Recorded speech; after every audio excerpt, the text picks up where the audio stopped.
YouTube channel पर। दोस्तों, RBI ने की रेपो रेट में बढ़ोतरी। जी हाँ दोस्तों, ये आपको पता होगा 3 तरीके की रेट होती हैं दोस्तों। रेपो रेट, आरआर, एक ट्रिपल आर दोस्तों। इनका सीधा संबंध होता है दोस्तों महंगाई से।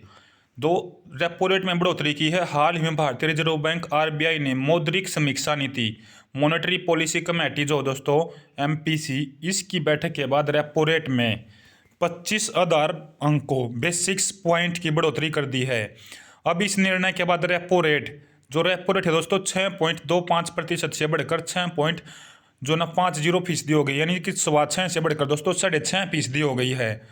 इसके अलावा अगले वित्त वर्ष के लिए जो घरेलू घरेलू उत्पाद है दोस्तों, जो जीडीपी है, ग्रोस डोमेस्टिक प्रोडक्ट जो है, उसकी वृद्धि 6.4% रहने का अनुमान इसके लिए लगाया गया है। आरबीआई ने यह अनुमान लगाया है।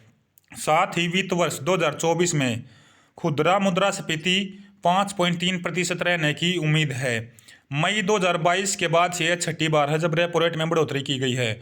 तो दोस्तों मई 2022 के बाद यह छठा ऐसा मौका जब रेपो रेट में बढ़ोतरी की गई है। 2.5 हो या कितना भी परसेंट जो ना, अब की बार जो 2.5% की वृद्धि की गई है। पूछ लेगा एग्जाम में कितनी बढ़कर हो गई है रेपो रेट, पहले कितनी थी, कितनी वृद्धि की गई, इस तरीके के क्वेश्चन आपके एग्जाम में बनेंगे। तो ध्यान देना, पहले 6.25 थी, अब 6.50 हो गई है। कितने प्रतिशत बढ़ी है दोस्तों? तो 0. माफ कीजिएगा दोस्तों, 0.25% ये बढ़ी गई है। अब इसके प्रभाव क्या होंगे दोस्तों? जो मैंने सीधा ही संबंध इसका बताया है महंगाई से। तो देखिए, इससे केंद्रीय बैंक के इस फैसलों से बैंक में मिलने वाला लोन महंगा हो जाएगा। तो जो लोन वगैरह बैंकों से मिलते थे वे महंगे हो जाएंगे दोस्तों, यानी कि उन पर ब्याज भी ज़्यादा लगेगा, तो लोन महंगे हो जाएंगे। इसके अलावा home, car loan, personal loan की ईएमआई में भी इजाफा होगा। यानी कि सीधा से दोस्तों, जो हम किस्तों में जो सामान या जो चीज़ लेते थे, चाहे पर्सनल लोन हो, कार लोन हो, कुछ भी हो, अगर किस्तों में हम उसको लौटाते हैं, किस्तों में लेते हैं, तो ये और भी महंगा हो जाएगा। नहीं, किस्त आपकी और भी महंगी इसमें हो जाएंगी। उसके बाद marginal cost of fund best lending rates, जो एमसीएलआर है, जो बैंकों के लोन पोर्टफोलियो का 49.2% है दोस्तों, उसमें भी अब बढ़ोतरी की उम्मीद है। यानी कि ये भी और ज़्यादा बढ़ने की अब उम्मीदें है। बढ़ोतरी से देश को मुद्रास्फीति को कम करने में मदद मिलेगी। यानी कि दोस्तों देखिए, जितना रेपो रेट बढ़ेगा ना, उतनी क्या है कि देश में महंगाई कम होगी। सीधा संबंध इसका महंगाई से है। बस रेपो रेट बढ़ेगा तो मुद्रास्फीति जो है ना दोस्तों, कम मुद्रास्फीति नहीं, महंगाई को कम करने में मदद मिलेगी। सीधा सा रेपो रेट आरआर से यह संबंध है। गौरतलब है कि रेपो दर, जो रेपो रेट है दोस्तों, आरबीआई की प्रमुख नीति है। ये तो है ही दोस्तों, प्रमुख नीति है।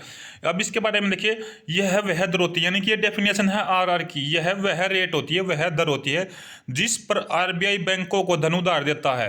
यानी कि दोस्तों, जितने भी कॉमर्शियल बैंक है ना, पंजाब नेशनल बैंक हो, एचडीएफसी हो, या कोई भी आईसीआई हो, कैनरा हो, ये सभी बैंक आरबीआई से जो भी ऋण लेते हैं, जो भी पैसा लेते हैं दोस्तों, वो आरआर यानी रेपो रेट पर लेते हैं। यानी कि जो अब 6.5% होगी, उस रेट पर दोस्तों ये ऋण लेते हैं आरबीआई से। एक होता है दोस्तों triple RR, reverse repo rate. जब आरबीआई को कभी रुपयों की जरूरत पड़ जाए और आरबीआई के पास तंगी आ जाए, तो आरबीआई दोस्तों इन सभी बैंकों से, जैसे पीएनबी होगा, एचडीएफसी, कैनरा बैंक, इन सभी से, यानी कि छोटे कमर्शियल बैंकों से आरबीआई, इसीलिए नाम दिया गया है reverse repo rate. Repo rate तो दोस्तों सीधा जानते हैं आप, जब आरबीआई से सभी बैंक रुपया लेते हैं। अब रिवर्स यानी कि उल्टा हो गया, अभी आरबीआई इन सभी बैंकों से पैसा लेता है, तो ये हो गया आपका रिवर्स रेपो रेट दोस्तों। तो वो परसेंटेज भी आपकी अलग रहती है। जो बढ़ोतरी है दोस्तों, जो रेपो रेट में बढ़ोतरी होगी, तो देश को महंगाई से ये है कि भी निजात, यानी कि महंगाई को कम करने में मदद मिलेगी। गौरतलब है कि रेपो दर, जो रेपो रेट है, आरबीआई की प्रमुख नीति है, बिल्कुल प्रमुख नीति है ये। यह वह दर होती है जिस पर आरबीआई बैंकों को धन उधार देता है। बहुत से दासाई डेफिनेशन से क्वेश्चन पूछा जाएगा। पहले तो इसकी फुल फॉर्म पूछ ली जाएगी। रेप आरआर क्या है? Repo rate. किससे धन उधार लेते हैं? जो बैंक एसबीआई से, माफ कीजिएगा, बैंक जो ना सभी बैंक है कमर्शियल बैंक, वो आरबीआई से धन उधार लेते हैं। रिवर्स रेपो रेट पूछ लेगा। ट्रिपल आर की फुल फॉर्म क्या है? Reverse repo rate. ये क्या काम करती है? जिस पर जो ना RBI, reserve bank of India दोस्तों, वो धन उधार लेता है अलग अलग बैंकों से, वो रिवर्स रेपो रेट होती है। मौद्रिक नीति समिति, जो मॉनेटरी पॉलिसी कमेटी है, ये मुद्रास्फीति लक्ष्य को प्राप्त करने के लिए आवश्यक दरों को निर्धारित करती है। दोस्तों हमारी एक कमेटी होती है मॉनेटरी पॉलिसी कमेटी, मौद्रिक नीति समिति। ये जो मुद्रास्फीति ने, जो महंगाई का लक्ष्य है, उसको प्राप्त करने के लिए आवश्यक दरों को निर्धारित करती है, यानी कि जो महंगाई है इससे ज़्यादा ना हो। जैसे कि यहाँ पे जो मुद्रास्फीति दी है ऊपर दोस्तों 5.3% रहने की उम्मीद है। तो जो ये समिति है ना, ये इस टारगेट को पूरा करने के लिए ऐसी दर निर्धारित करेगी ताकि भी महंगाई इससे ऊपर ना जाए, कम ना रहे, इक्वल सा रेशो रहे, आसपास रहे। उसके बाद देखिए ये जो मॉनेटरी पॉलिसी कमेटी है 6 सदस्यीय समिति है, ये इकोनॉमी से रिलेटेड टॉपिक है। लेकिन करंट के टॉपिक में इसी में से दोस्तों, इस छोटे से टॉपिक में से मैंने आपको बता दिया, कई क्वेश्चन आपके एग्जाम के लिए आम बनते हैं। मॉनेटरी पॉलिसी कमेटी पूछ लेगा क्या है, ठीक है, कितने सदस्य की समिति बनती है मॉनेटरी पॉलिसी कमेटी, जो मौद्रिक नीति समिति है। तो ये 6 सदस्यीय समिति है दोस्तों। इस समिति का गठन RBI अधिनियम 1934 की धारा 45ZB के तहत किया गया था। पूछ लिया गठन कब हुआ, 1934 की धारा 45ZB के तहत किया गया।